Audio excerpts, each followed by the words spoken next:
यह एक जीवन उलटफेर वाला खेल है। खिलाड़ियों को 6 लोहे के पिंजरों में से एक सुरक्षित चुनना होगा और उसमें चलना होगा। यदि गलत विकल्प चुना जाता है तो ऊपर की सफेद गेंद में बड़ी लोहे की गेंद तुरंत नीचे गिर जाएगी और व्यक्ति को कुचलकर गूदा बना देगी। यदि खेल का समय समाप्त हो गया है और लोहे के पिंजरे में व्यक्ति अभी भी जीवित है, तो इसका मतलब है कि खेल बीत चुका है। जो लोग खेल के पहले स्तर को पार करते हैं, उन्हें सपनों के राज्य में प्रवेश करने का अधिकार मिल सकता है। अंतिम विजेता को न केवल 100 बिलियन का बोनस मिलेगा, बल्कि द्वीप देश के सबसे अमीर आदमी का सिंहासन भी विरासत में मिलेगा। खेल शुरू होने से पहले मेजबान हुआ जी छलनी को कंटेनर में डालता है और छलनी बनाता है। स्क्रीन पर तस्वीर दिखाई देगी। पहली बार 1 अंक है, दूसरी बार भी 1 अंक है और तीसरी बार भी 1 अंक है। तो सवाल यह है कि अब छलनी पर कितने अंक हैं? अपना जवाब अभी कमेंट एरिया में दर्ज करें। हालांकि कंटेनर को कवर किया गया है और यहां तक कि हुआ जी को भी नहीं पता कि यह किस बिंदु पर है। सामने के 6 लोहे के पिंजरे 1 से 6 तक के बिंदुओं के साथ लटके हुए हैं। खिलाड़ी अंक चुन सकते हैं और संबंधित पिंजरे में चल सकते हैं। यदि गलत विकल्प चुना जाता है तो इस खेल को आयरन बॉल एड एरे कहा जाता है। छोटा गैंगस्टर दशान तुरंत डर गया और हर कोई घटनास्थल से भागना चाहता था, लेकिन लोहे का दरवाजा बंद कर दिया गया था। एक बार जब आप भाग लेते हैं तो आप खेल को छोड़ नहीं सकते। बहन हुआ ने यह परिचय देना जारी रखा कि खेल का समय 30 मिनट है और जो लोग अंत में लोहे के पिंजरे में नहीं हैं, उन्हें समाप्त कर दिया जाएगा, और सभी को याद दिलाया कि उनके सामने हर कोई दुश्मन है और दूसरों के साथ चर्चा करने या उत्तर साझा करने से उन्मूलन हो जाएगा। खेल आधिकारिक तौर पर शुरू हुआ और इस समय किसी ने भी जल्दबाजी में काम करने की हिम्मत नहीं की, क्योंकि यह बचने के 6 में से केवल 1 मौके के बराबर है। बगल में हुआंग माओ ने विश्लेषण किया कि चौथी बार एक बिंदु के प्रकट होने की संभावना 6 गुना 6 गुना 6 है, 1299 में से 1। इसलिए उत्तर 2 और 6 के बीच होना चाहिए। लेकिन दशान का दृष्टिकोण अलग है। उनका मानना है कि लगातार 3 बार एक बिंदु का प्रकट होना, संयोग होना बिल्कुल असंभव है, जो साबित करता है कि चाहे छलनी कैसे भी बनाई जाए, बिंदुओं की संख्या अंततः एक ही होगी। यह एक स्विंग छलनी है। तथाकथित स्विंग छलनी एक छलनी को संदर्भित करती है जिसे गुरुत्वाकर्षण के केंद्र के माध्यम से संसाधित और स्थानांतरित किया गया है और केवल एक निश्चित संख्या में बिंदु बनाए जा सकते हैं।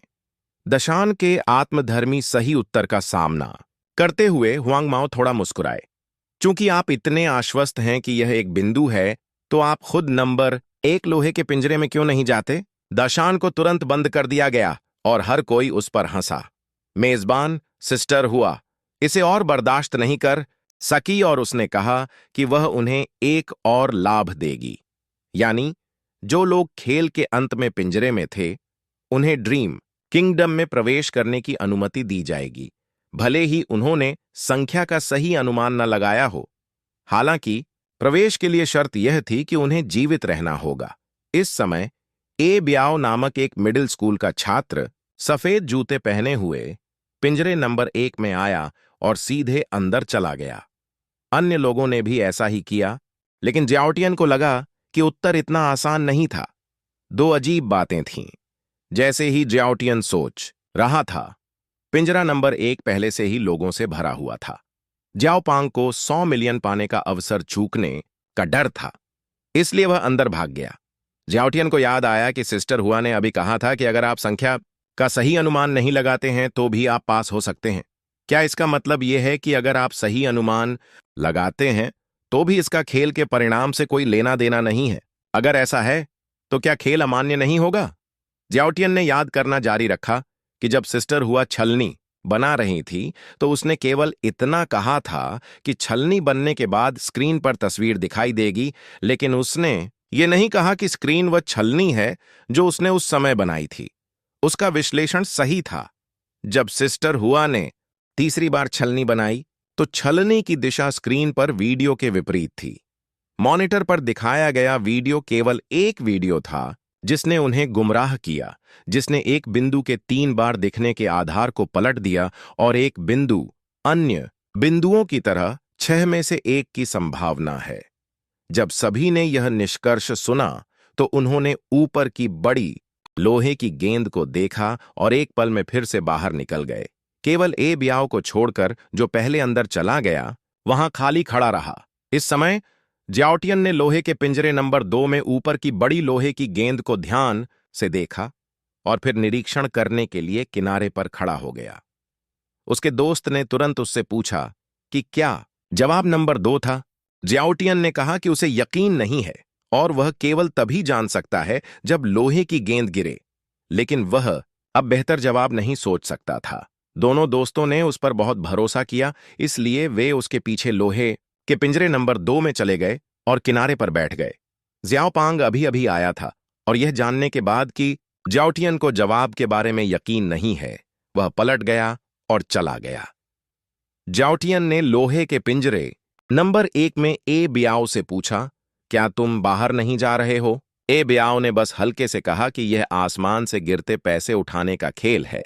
यह वाक्य हुआंगमाओ के भाई चांगमाओ ने सुना और उसे अचानक इसका एहसास हुआ और उसने चुपके से हुआंगमाओ को बताया। इस समय खेल में केवल 3 मिनट बचे थे। दूसरों को पता न चले, इसके लिए हुआंगमाओ ने ज्याओपांग पर ध्यान दिया।